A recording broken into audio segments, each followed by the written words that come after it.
ഇന്ന് നിങ്ങൾ ഏത് സാഹചര്യത്തിലൂടെ കടന്നു പോകുന്ന ഒരു വ്യക്തിയാണെങ്കിലും ധൈര്യത്തോടെ ഇരിക്കെ.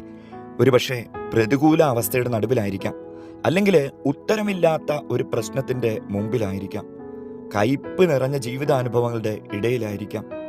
ഇനിയൊരു ഉയർച്ചയില്ലെന്ന് കരുതി മാനസികമായി നിരാശപ്പെട്ട് തളർന്ന അവസ്ഥയിലായിരിക്കാം. നിരാശപ്പെടേണ്ട. കർത്താവിൻ്റെ കരത്തിലേക്ക് നിങ്ങളെ സമർപ്പിക്കുക. കർത്താവിൻ്റെ പക്കലേക്ക് നിങ്ങളെ ഏൽപ്പിച്ചു കൊടുക്കുക. 68 സങ്കീർത്തനം 20 വാക്യം പറയുന്നു, നമ്മുടെ ദൈവം ഉദ്ധാരണങ്ങളുടെ ദൈവമാണ്.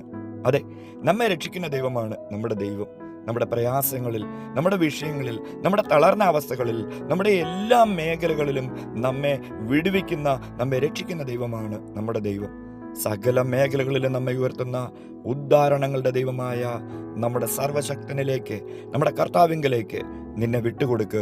അവിടുന്ന് നിന്നെ ഉയർത്തും. അവിടുന്ന് നിന്റെ അവസ്ഥയ്ക്ക് മാറ്റം വരുത്തും.